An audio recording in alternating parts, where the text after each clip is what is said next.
Presentation on the screen? Yes, Richard, I'll just do that. Before you share the presentation, your greens are looking really good behind you. Good advertising. Thank you so much. I have to be an entrepreneur person always. Okay, if you go into presentation mode, we're ready for you. Is it visible? Yes. Yes, push that one. Yeah. There you go, you're on presentation mode. Away you go, my dear. All right, sure. I want to once again thank TAA for giving me this opportunity and always in trying to include me in work where I can participate here. And just before I start, I just want to give us very small anecdote about IFDC. So as a student a decade ago in 2011, I was studying in Sept University, where we had gone to a village named Samadhyala in Gujarat. That village had a project done by this organization even a decade before. So maybe somewhere around in the early 2000s. And they had done a check dam on the river for that village. And when we had visited the village in 2011, the organization was not actively there at all. But that check dam infrastructure that was created, back then, was still helping the farmers predominantly trying to do irrigation and farming throughout the year. And remember, as a student, when I interacted with them, how thankful they were to have an infrastructure like that. So right now, when Dr. Yadav and Mr. Grish were giving their presentation, I just recall that as a student, I had interaction with farmers who are thankful for the work that they have done. Aditi, excuse me, Aditi, this Samadhyala one, this was, I was involved in, because I was working with AKRSP those days. So this was our project, AKRSP project. Okay, all right. Just wanted to share that. Aditi, just before you carry on, can I ask you if you can speak just a little bit more slowly? We have some old ears in the audience that just need time to absorb what you're saying. Thank you, my dear. I'll be careful with that. Thank you, Richard. You have always told me that as a student as well. Okay. So good morning, everyone, and I'm happy to be here trying to share my experience with urban farming and urban planning that I've been working in India. So in today's agenda, we'll be discussing what is urban agriculture, discussing case studies of Bangalore, Hyderabad, and Ahmedabad. Post that, I'll talk about some proposals that my students have made in this sector, and also talking about potential interventions that can take place, and then moving ahead to what are the giving a small update on what am I doing with Mali Greens at the moment. So just introducing myself, I'm Aditi Mali. I am actually a former alumni of Royal Agriculture University.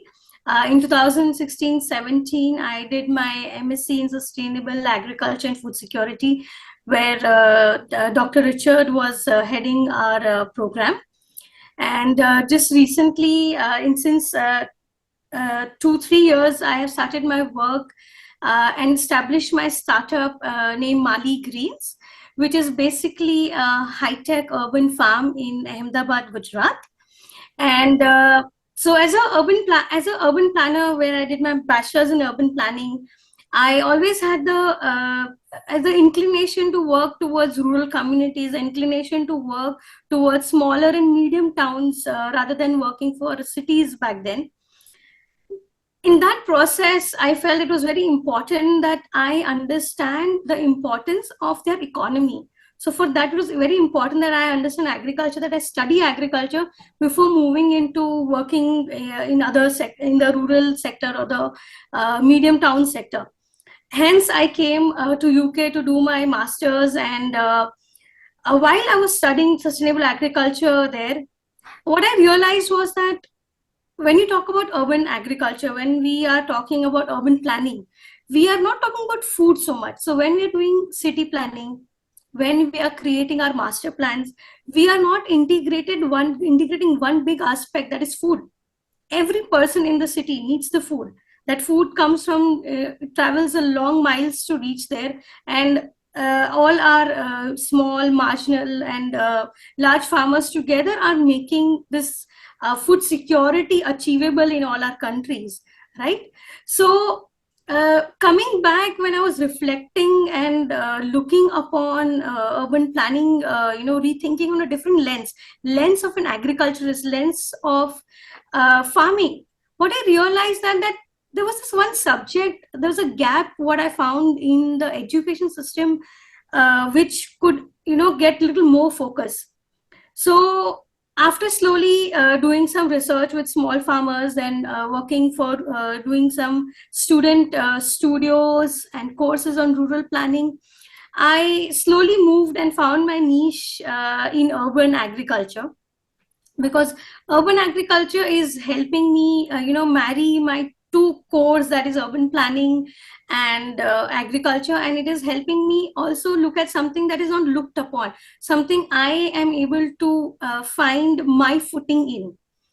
So as part of my startup Mali Greens, as you can see the photos, we are a high-tech urban farm here. And as my work, a part of that, I was awarded the Young Development Agriculturist Award in 2021 by TAA, which I am so honorable for, because since then, the recognition and the reliability and the trust on our company increased. So when I was awarded this and I was able to publish that I had got this award, it has really helped me bring a more footing into the world, where people don't really trust very, small startups or young startups so easily. Getting this recognition really helped me bring that trustworthiness to the people. So I am really grateful and thankful for that. Moving on, today we'll be largely talking about urban agriculture and urban planning and what is happening in Indian cities. So to begin that, I would first like to, let's break down what is urban agriculture, right? So in 2023, in 2030, Indian population, more than 40% of Indian population is going to be in urban cities. I have just checked the latest data. We have already crossed 35.6% people living in Indian cities in India. So what is happening is that our current food systems in the cities has become unsustainable, in the sense that the mouths to feed are increasing day by day, right? But the dependency or the technologies and the innovations need to be done to match that kind of demand that is coming into the cities and urban areas.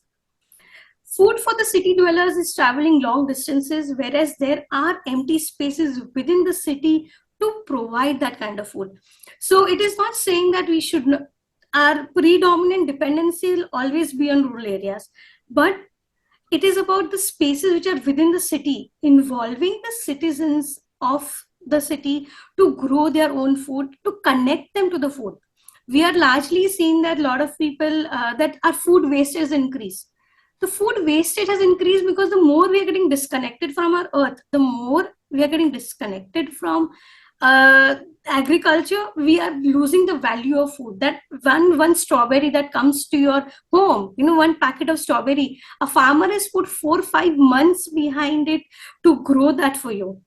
It comes home, it comes to your fridge, you eat it, you forget it, you do not plan your food, partially it gets wasted, and ultimately sometimes goes in compost, sometimes it goes in the waste, right? So urban agriculture is a way to connect people back to the food, that the value that, to start valuing our food more. So cities also generate a lot of solid and water waste, which pollutes our environment, whereas farming can use the same waste in terms of to create nutritious food. So by doing composting of wet waste, by recycling gray waste water for using for farming, so basically giving multiple uses of that same resources. So FAO says urban agriculture provides fresh food, generates employment, recycles urban waste, create green belts, and strengthens cities' resilience to climate change. And as you can see in at the bottom, the image at the bottom. So in cities, when you talk about farming, it does not necessarily mean that it has to be an open space only. It can mean your balconies, your windowsill, your rooftops, your community garden, spaces which are already there. They are green, but in a way, trying to convert that green into edible greens.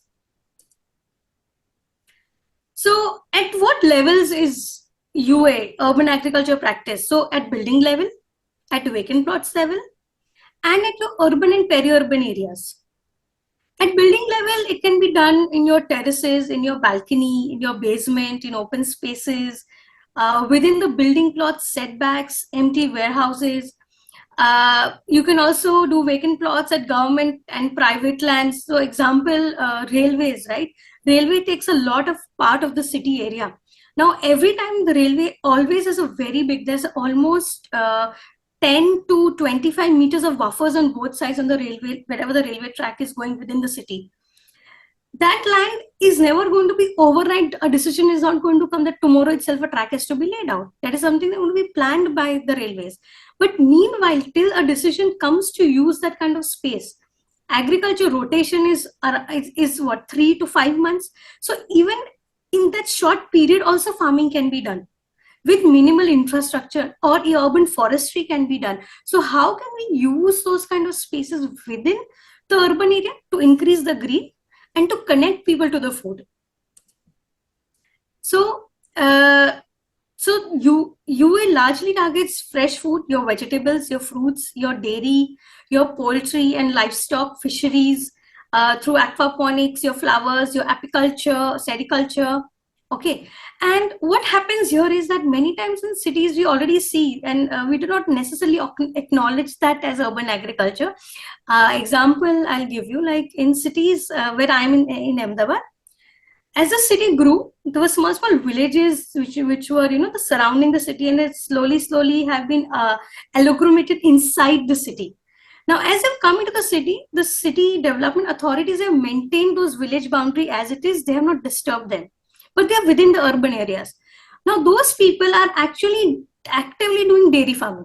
You will find cows and buffaloes roaming around the streets in the afternoons when the traffic is less. You'll also find those cows and buffaloes in the night. They are actually on the street many a times sitting there. And we look at as nuisance, or we are looking at that as that this is not the place for animals to be. But it is the livelihood of people, and they are also equally part of urban agriculture. Even it's a conventional way of doing it, and not just a modern. It's not always supposed to be very high tech. It's also low tech, and it's also a very integrating what already people are doing in the cities.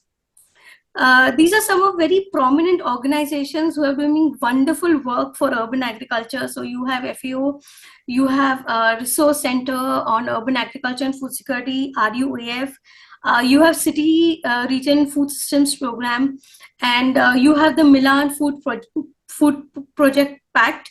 So these organizations have been doing great work in cities globally around the world, and some of that is also trickled down in India as well.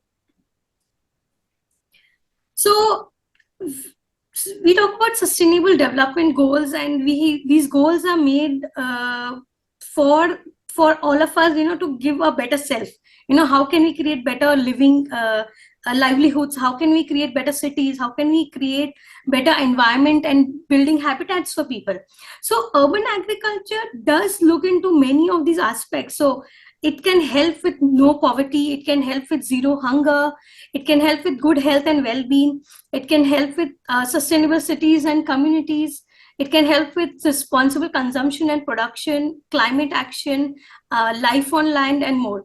So again, when we look at urban agriculture, it is not just that it's farming and food, but it also people who are involved in urban agriculture, who are doing kitchen gardening, who are doing urban farming, it helps them with their mental health well-being as well. So during lockdown, lot of people, the amount of urban farmers in India have really spiked up after lockdown, because during COVID, people were at home, and for better health and better mental well-being, they have actually taken up kitchen gardening and have taken up urban farming in their homes and whatever spaces they could find, because it is beyond just food. It is not, it is beyond that, and it's also a part of an experience that creates for not just an individual, but the involvement of a family. Yeah. So moving on, talking about urban agriculture in India. So to begin that, we'll start with what are the different stakeholders are there involved when talk about urban agriculture, and then we'll try to break down how these different stakeholders, my voice is echoing, Richard. Okay. Okay, so how these different stakeholders are helping these different cities, Bangalore, Hyderabad, and Ahmedabad, to achieve their goals on urban agriculture. So you have your government sector, right? So you have your horticulture department. So they are part of your agriculture department, where so Telangana's state in Ahmedabad, so in Hyderabad, they have their own urban farming division. So it's one of a kind experiment that they are doing, and which is successfully going very well there. And this was somewhere initiated by the UN and FAO, when they had done some research and slowly integrating this knowledge into the government there, and they eventually adapted this after the program was over. Then you have your municipality. So you have your Parks and Garden Department, you have your Development Authority, you have your water supply, you have your solid waste management. So it's all of them coming together to achieve this goal. Then you have your agribusinesses. So what I have seen specifically in India, that agribusinesses have played a tremendous amount of a role in actually getting people to do urban agriculture. This is still in a more of a private, it's going on, it's efforts of private individuals and private sector more than government in India. So what is happening is agribusinesses providing grow kits, they are providing services to maintain your kitchen gardens, they're providing you services where you can own, if you don't have a space, how you can lease land outside or within the city to grow your own food. So agribusiness has been playing a very strong role in increasing the number of urban farmers in India. Then you have your NGOs who have also, so there is OTA from my Tota. So there's this organization in Bangalore where they have created these neighborhood groups throughout the city. Each neighborhood group has 1 to 2 leaders who help, so they keep rotating the leadership there, who help the community to practice zero budget farming. So they try to exchange seeds, they try to exchange resources, knowledge. If someone has an excess food, they'll try and give it to each other. And creating these neighborhood groups has encouraged beginners to, looking at these leaders, looking at other seasoned farmers. These groups have helped beginners to participate and get into the groove of urban farming. Then you have your markets, you have your healthy cafes and organic stores. You also have your local nurseries. Local nurseries also play an important role because they are very easy way of getting your inputs, your seeds, your soil for your farming. So I'll be discussing briefly about one of my chapters in this book. It's about improving sustainability in Indian cities through expansion of edible green spaces. So giving you a background, so Bangalore has a population of 8.4 million. Hyderabad has a population of 6.73 million, and Ahmedabad has a population of 5.57 million. Hyderabad and Ahmedabad have similar climate zone where they are both dry and hot. Whereas Bangalore has a more favorable climate where it is more accepted. It has a very pleasant climate throughout the year, and also a very good climate to grow anything throughout the year. So Bangalore people have also got one very big benefit, that they have rain showering not in just one season but occasionally throughout the year.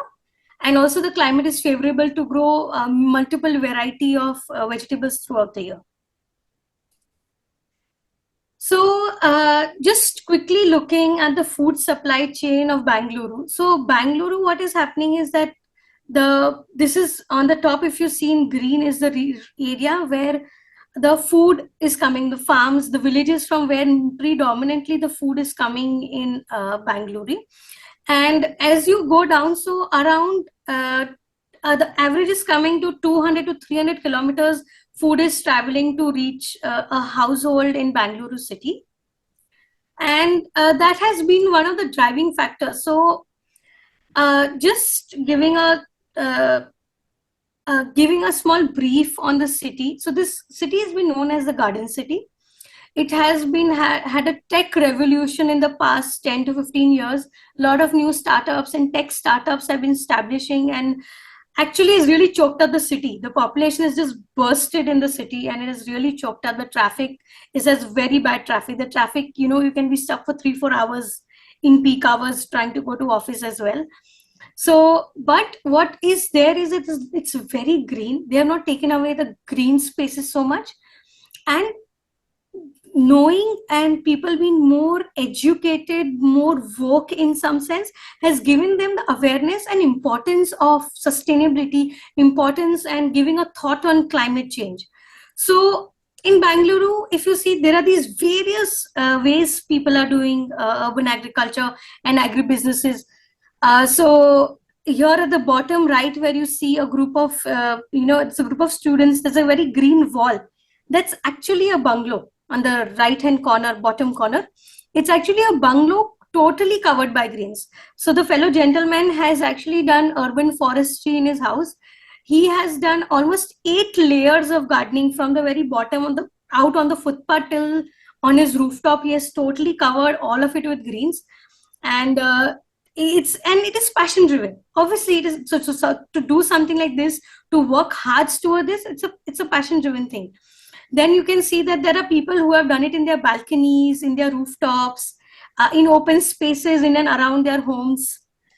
So we look at Bangalore. So the focus has been the conscious of eating healthy. So even if you look at the food scene in Bangalore, there are a lot of healthy cafes, organic stores, because the level of consciousness for people to consume such kind of food is very high.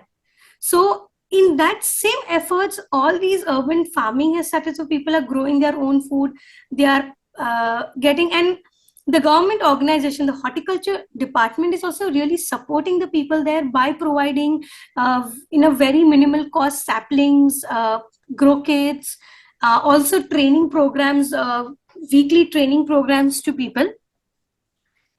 So it has had, and WhatsApp has also played. So technologically, if you see, Facebook and WhatsApp has actually played a very important role here.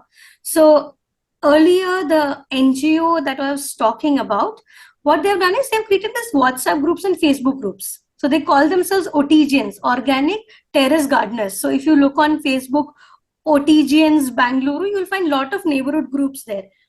So these groups have basically created this channel where people are connected despite not able to physically meet or physically have the time to meet each other, but digitally connect themselves to find the right knowledge, to find the right resource.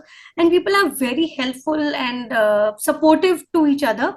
And so all of it, so an NGO, the government and the private sector and the people's initiative, all of them together is creating this ecosystem which is facilitating urban agriculture in Bangalore. Now, talking about Hyderabad. Hyderabad is known as the city of pearls. It is also has a very high amount of startups and IT technology and computer industry in this place. The movement here started in 2012, 2013, when the Department of Horticulture, the Department of Horticulture was very inclined towards starting an urban farming division. And the reason they wanted to do that is for them, it was looking at the rooftops. So they're like, when we look at the rooftops, right, we have almost 40% built area in the city. We have 40% of rooftops of the city area available sitting empty, not getting used. So they wanted to use that to grow vegetables in urban area. And this does not take away the livelihood from rural area. It just reduces the pressure from rural area, which helps them do sustainable farming. So it is about, they're trying to create a balance here. So in that balance, for example, in Hyderabad, the food is traveling around 350 kilometers to come to a consumer through their different market channels. And so here is a photo. So on the bottom left photo, is a photo of a rooftop of the agriculture department itself. So the urban farming division is not just preaching, it is practicing. So it is growing, and they're doing upcycling. So they are using pots, they're using plastic chemical drums, which they're treating and cleaning them thoroughly, and then using those drums. They are using PVC pipes, trying to create holes in them and try to create a vertical tower of growing vegetables. And you have agribusinesses, you have farms. I have seen one of their ladies there. We had visited her, and she had a very small plot house with her balcony size must be like 3 feet depth to like 10 feet long, 10-15 feet long. In that, throughout the balcony on the top, she had put grapevines. So she was having grapes all over her house. Additionally, on her rooftop, so you can see one of the photos of a rooftop. On the rooftop, she was growing another 15-20 variety of vegetables. And she had become the community leader there, and she was so passionate about it. She was helping many other citizens in the tie-up with the urban farming division to come and visit her home and get inspired that what all can be done, and how with even the smallest of space you have in your house, you can still grow food. So as I said, Hyderabad is striving to become an organic state, and as a part of that movement only, they have started the urban farming division. In Hyderabad, the driving factor has been the urban farming division. So they have been creating a lot of AVs, lot of advertisements in local and regional languages, where they're on their local channels. They are showing all these AVs where people are getting telling them how to compost food, how to grow food. Every Saturday they have a weekly meetup where any citizen can come and participate in learnings of urban agriculture. They're always also having a subsidized kit. So when I met the department head there, and I asked him, so our students asked him that, so if you're promoting so much, you really want people to do urban agriculture, why are you charging for the kit at all? Why not just keep it, completely free? So the department head said something very nice, which really stuck with me. And he said that, see, the deal is that unless the money will not go from my pocket, I will not invest and I'll not value what I've got. If I've gotten something for absolutely free, the person are less likely to value it, and they might take the kit, they may not practice it. But even giving the 200 rupees or 500 rupees, that is around 5 pounds. So even giving like 5 to 10 pounds is going to keep them fully invested. So even spending that, how much of money that they're spending, they will be fully invested to participate, to make sure they're successful, to take all the help they require. So in a way, trying to get them fully invested into the program, they are making sure that the kits that they're providing, and it's a very nice kit. It has grow kits, it has your drip irrigation system, it has your soil, it has your seeds, it has gloves and all other tools that you require. So they are doing that at a very large scale and promoting. So Bangalore has around more than 75,000, 1 lakh urban farmers currently. Hyderabad currently would have more than 15,000 urban farmers in the city. So in that comparison, coming to Ahmedabad, so Ahmedabad is a more challenging climate. Our summers are horrible. Our summers are, like 40 degrees Celsius to 45 degrees Celsius. So summers become very tough to grow outdoors. But other than that, the rest of the year, so from July till April is a good season to grow. So a lot of people here also do urban agriculture. But in Ahmedabad, the movement is at the very beginning. beginning of its stage. It's at the very beginning. There are all people who are just personally passionate about urban agriculture are doing kitchen gardening. And people here are predominantly practicing urban agriculture far more after the lockdown.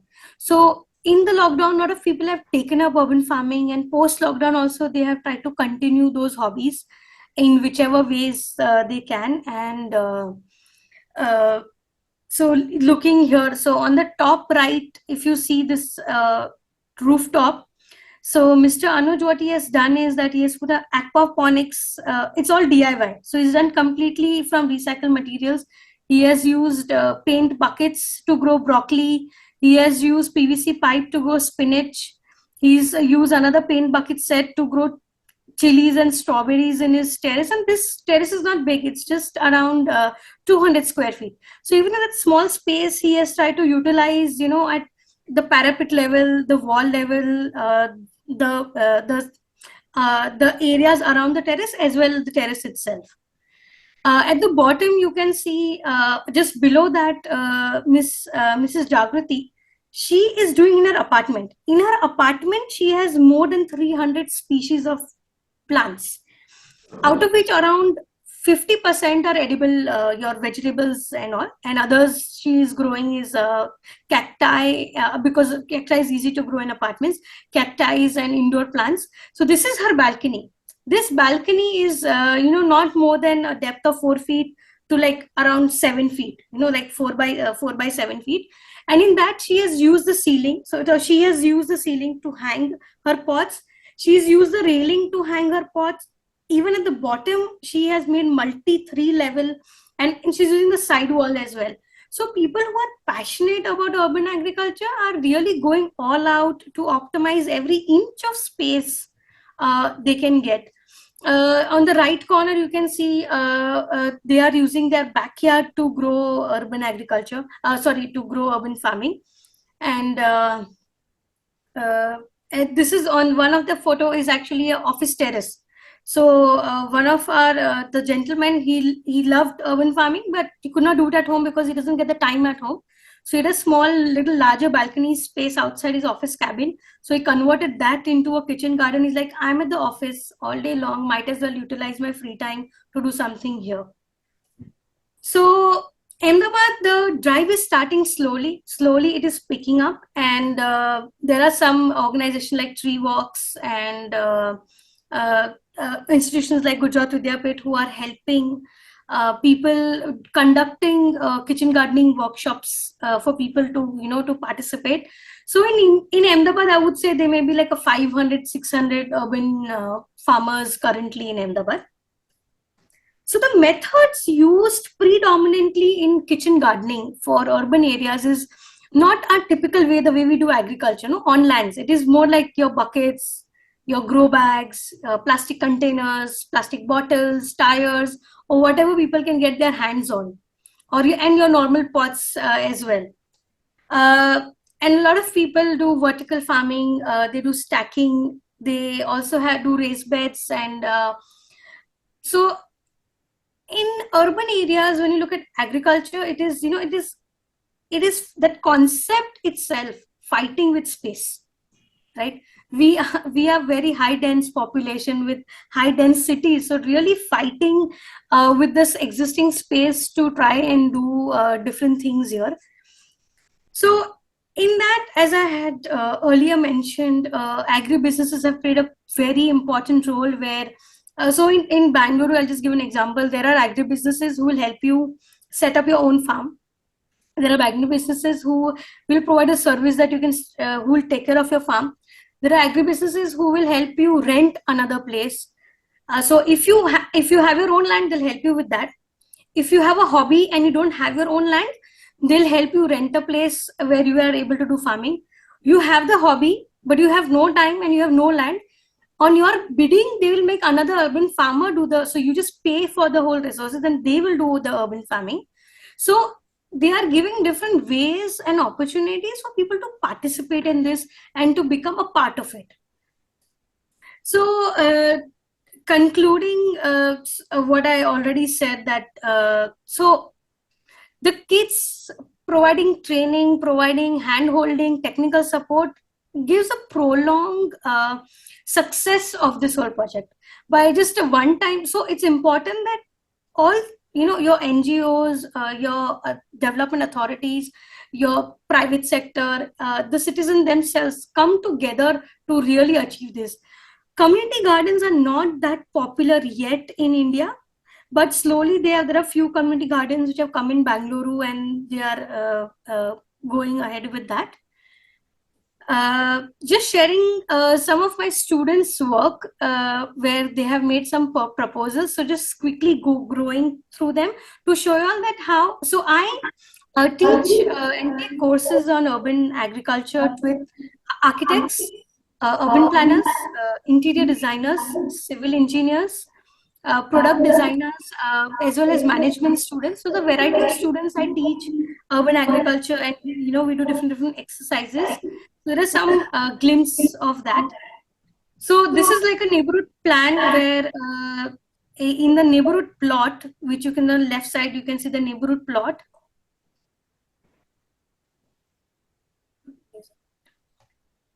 Okay, okay. So this neighborhood plot here is then converted into this kind of an urban garden where they have, growing at, like, they're growing banana. So they put some fruit trees. They've put some patches for vegetable gardening. They've put like a small pond and as well as a gazebo, because end of the day you're trying to also create an experience for the community to come and participate in this. So, so this has been converted into an urban gardening plot. Again, this was it was a small dispute land which was not getting utilized for the longest years. So one of my students wanted to take this in her own neighborhood where she stays. So she took this small plot and then she wanted to convert into an educational cum growing space. So this plot she wanted to convert in this kind of like an experience space where also people can, the community around can come to exchange ideas, exchange resources with each other. At the same time, also participate in some communal growing of vegetables. This is again a similar kind of community garden where another kind of, so they put multiple farms, sitting area, try to create an experience in the area. This is Atma building. It is the Mills Association, Ahmedabad Mills Association. It's a very prominent architectural building in Ahmedabad. So what the students said that this building currently has this big open ground which is not really used. And if it has a lawn, there's no use. There's no one using lawn in this. It's like a museum. People just come to visit the building. So they wanted to incorporate, seasonal growing on the rooftop as well as on the lawn area here, and that this becomes more than a museum and becomes a part of the community. This is trying to use a bus stop. So, trying to put flower beds on the rooftop of the bus stop where for the butterflies and bees, right? They are ultimate pollinators for urban farming. So trying to do that at a bus stop. This is one of my students. They have this big median in their, it's a newly proposed township where they have a median of almost 20 to 30 feet wide, which is currently just a plain lawn and a plain ground. So she wanted to convert this into an experience where you are doing, you are doing urban agriculture. So you're growing, you're also having again flower beds, farm patches in this whole space here.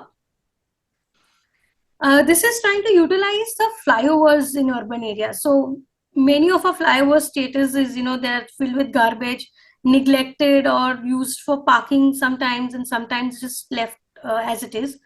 So they are trying to use the flyover, like giving multiple choices, like you can do a vegetable farming, do a pop-up stall or a walking track, try to grow food, or just put, oxygen, plants that release oxygen, because under the flyover there's very high pollution. So trying to, make them greener in this area. So trying to put indoor oxygen plants in the area. Then this is one of a lake where they wanted to create hydroponics directly on the lake. So it's basically floating farm. So floating farm on the lake. So utilizing the aquaponics principles, where the fish's waste becomes the food for the plants, and the plants' waste become the food for the fishes. This is one which is lake development, where around the lake currently this area is still neglected, and the student wanted to use that area, so basically try to protect that lake so that lake ultimately does not die off.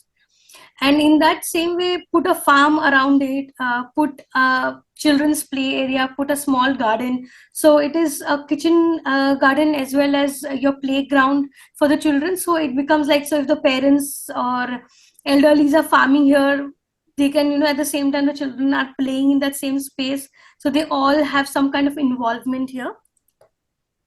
So there are just two photos of the same. This is a proposal where so this CEPT university that I did, the student wanted to take up their own university as a case. That we are talking about, telling everyone in the world, you should do urban farming, you should do urban farming. Why the railway not doing urban farming? So they took up their own university and tried to analyze what's happening in the university. So in that, they identified few spaces where, like example, this whole big facade can be used for farming, as well as some ground area which is not predominantly used for anything can be used for farming as well. And this did not happen, but the student of this university have started an urban farming club, and the university themselves has given them an allotted plot within the university campus, and that they can do farming there. And it's just a newly project they've just started. So something I was teaching for the past 2 years, and some of the students finally picked it up later after my course, and they have started working towards it. So India has, as I have already said, like you need to really, every space needs to be utilized. So how do you do that? So the building bylaws are ultimately which will help people incorporate these things. So how can you use your building margins? A very simple thing like in building bylaws can be like, having a tap on the rooftop. Many times what happens when you're trying to grow on the rooftop, you might not have a water connection there. You might have the water tank, but no connection. So ultimately, if it's going to be a very big effort to bring water from the lower floors to the rooftop, you might not do it. So even a small thing is like all buildings should have rooftop that can help, create, encourage people, like the water is there, the sun is there. Now what is left to do is, get some good grow bags, get some good soil, and, start planting in whatever space that is possible. So urban local bodies and the departments, and as I said, they all need to come together to do something like this. So if you look at, the very dense core city areas, you can practice on windowsill, on balcony, rooftop, vertical structures, common plots, negative spaces. In an apartment, you cannot practice in your front yard and your backyard, but in a detached homes, all of these are a possibility. So there are so much scope in terms of where all you can do. So depending on the hour of sunlight you're getting, you can select the kind of crop that sunlight can support and accordingly grow. And there are very many low maintenance crops as well that can be easily grown at homes.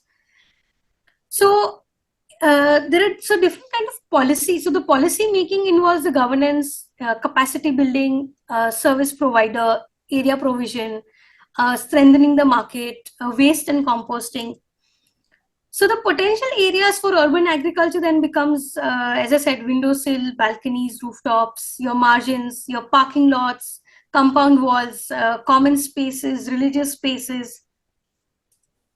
And different proposed guidelines can help, create, like example, simple things like, always having water percolated pathways that recharges the water, then you can justify the water that you need to use.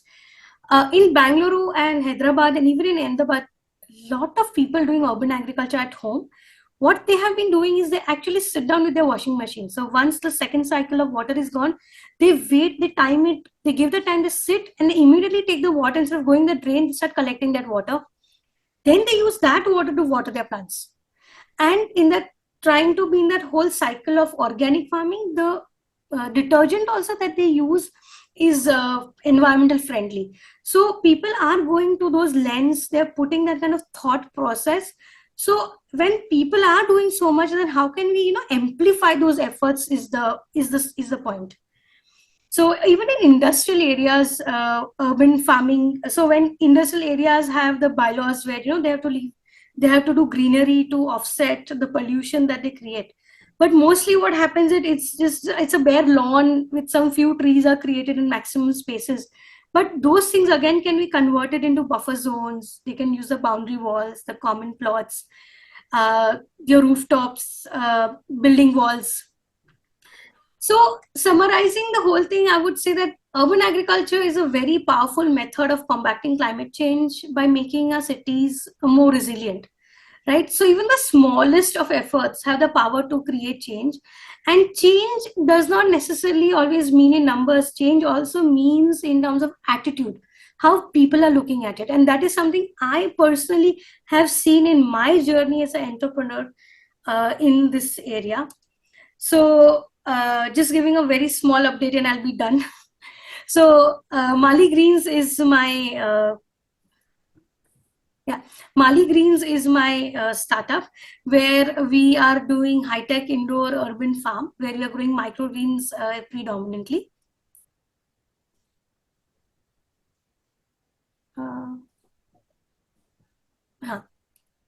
And so what I have noticed in the past 3 years that I've been running my business, that initially when people used to come, they were not aware what is microgreens, right? So microgreens are basically your superfood, your half kg vegetable, the nutrition you can get in 20 to 30 grams of microgreens. So it becomes a very good complementary food you can add it in your salad, soups, your sabzi roti, your dal rice, anything that you're eating. So initially, the attitude of people used to I've seen that change come over time and how sensitized they've become towards urban farming or towards local food and organic food over these years. And so this is a photo of our farm. And so as a part of the same thing, I also take a lot of workshops. So my ideology is that anyone should eat the local food. They should eat healthy microgreens. So they grow, they buy from anywhere. They should eat it. The point is to consume them.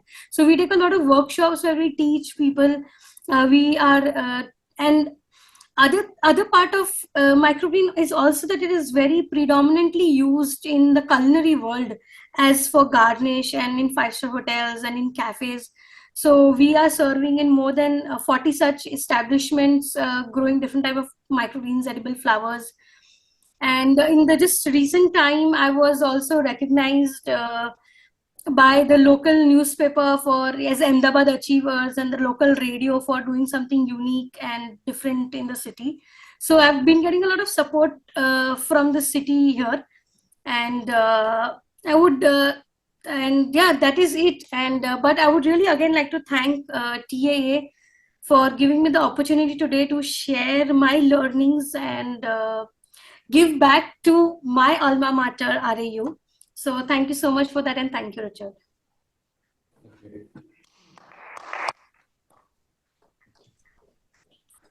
Okay, I think everyone's read the cartoon. Aditi, do you want to just unshare your screen? Any questions from those who are joining by Zoom, first of all? Okay, Paul. Just to say thank you to Aditi for a very inspiring presentation. And hopefully we can publish some more of news from her in our journal in the future. And just to remind everyone that not so long ago, we had a special issue of our journal, Agriculture for Development, which focused on urban and peri-urban agriculture. It was about, I think, a couple of years ago now, but if you go onto our new website, all of our journals are there now, freely available to anybody. So you can just scan down and find that special issue, which was, if I remember correctly, I think it was guest edited by some colleagues from FAO. Thank you. Any other questions there? Yes, the microphone's just there. Aditi, do we have some contacts in Delhi, where I live, for working on this subject? I actually do, Girishji. I can send you. I'll email it to you.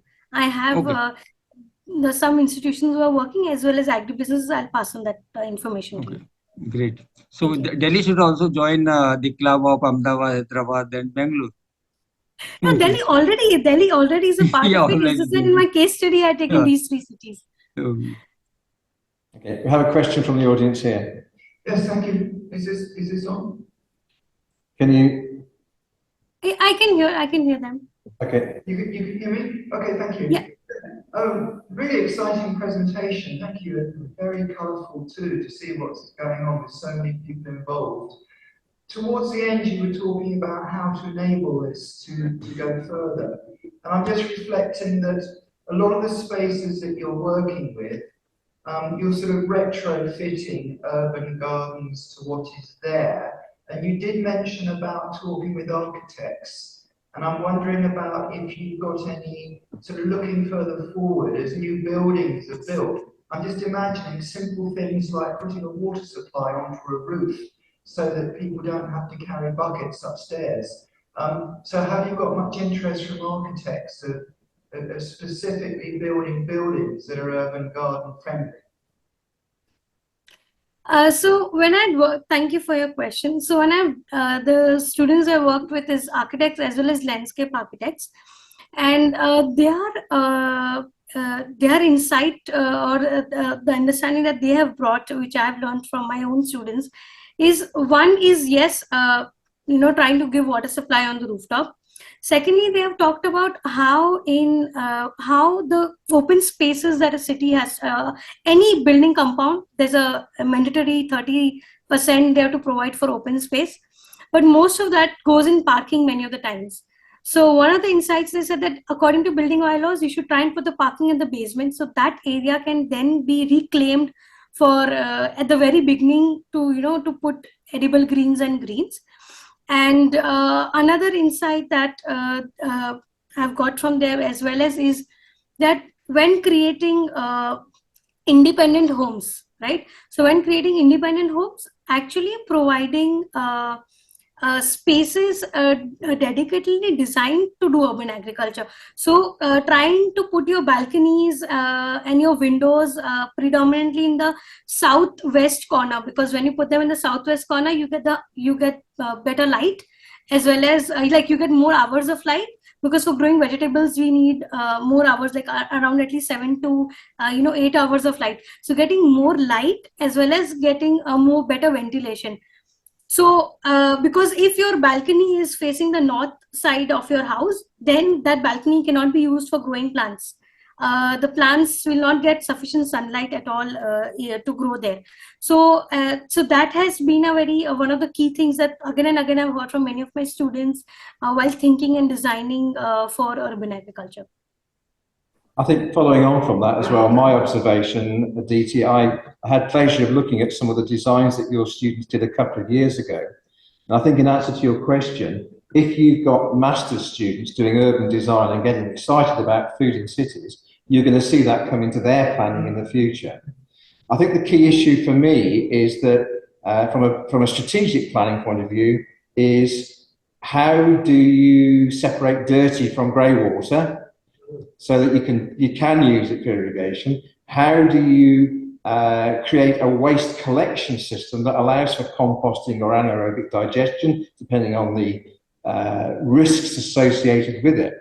But I think also it's how do you create a link between that urban, peri-urban agriculture and consumers? It's almost like what are the main routes from the green belt into the city, and how can they be used as the supply chain? For example, if you look at Paris, some of the ways in which food gets into Paris is along the canals. And therefore you actually have your shops on the boats, or you grow the food on the boats. So there's lots of ways in which I think you need to look at the uniqueness of a city or an urban centre and build that in. But the critical thing is how do you manage waste to be able to recycle it without causing food poisoning, and how do you manage dirty and grey water separately. Those are the key things that urban planners, I believe, have got to grasp. And they've got to see the food system as a fundamental part of urban design. So that's just an observation. I think, John, you've got a question. Yes, Aditi, John Wimberley here. Thank you so much for that exciting presentation. And you touched on the subject of mental health. We mentioned it with the previous presentation. There's growing concern worldwide about the mental health of farming people, but also in the cities.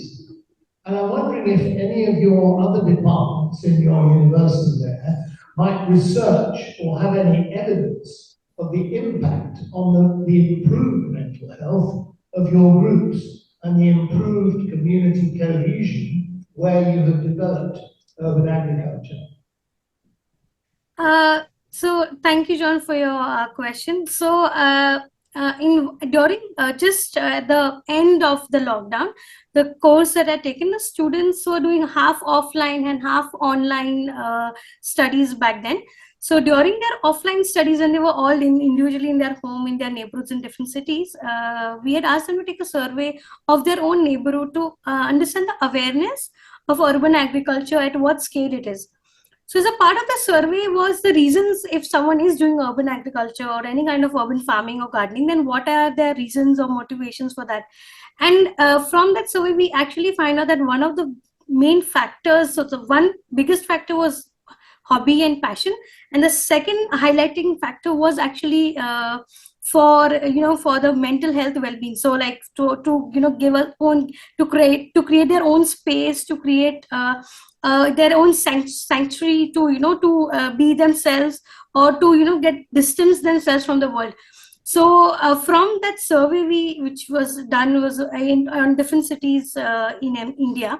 So in that survey, we did actually find out that one of the motivators of people who want to do urban agriculture is actually for their own, well-being, being a key factor. And also some stories that came out was also that what people enjoyed was that families were able to connect back together. So, you're in the home during the lockdown and like people are in the house together. What do you do? So people who are, with such age gaps, what there for them to do together. And a lot of families adopted urban gardening and farming because the grandparents, the children, the adults of the house, all of them got this one common activity to do, which had no age barrier, which had no age as a factor determining having a passion for that. So, where the adults are doing more of the labor work, the children are getting very excited. And I had one of my friend as well, they were trying to grow a tomato in their house. And every day the child would go and like, okay, did it grow or not grow? The child is not actually doing urban agriculture. But because it is happening in their house, they're involved with their grandparents in that activity. So they actually did bring many families together during that time. Thank you. Richard, could I have a quick supplementary? Just before, Tim, we're going to change the schedule. Are you okay to do the next presentation? I know you've been waiting patiently. Are you okay? Yeah, that's fine. I can do that. Okay, right. Okay, John's question. Just a very quickie. Aditi, it was lovely to hear you acknowledging the value of the TAA award that you achieved 2 years ago. And I wondered, as you talk, have you met Dr. Vandana Shiva? You will know her impact on food policy worldwide and her input to the Indian government. If you haven't met her, I think we should try and arrange it. I have not met her. I would really love to connect with her, and that's really nice of you to think of that for me. Thank you so much. Bless you. Thank you. Aditi, can I personally thank you again for an excellent presentation. I think the research that's going on in the different cities is really valuable, and it needs to be codified and reported more widely. So, I encourage you to carry on with that. And again, thank you so much. And in fact, you have had an impact back on your tutors, and I've got microgreens growing in my greenhouse now as well. Oh, that's wonderful. But they're not as good as yours. Okay, well, thank you, Aditi. Tim, if you'd like to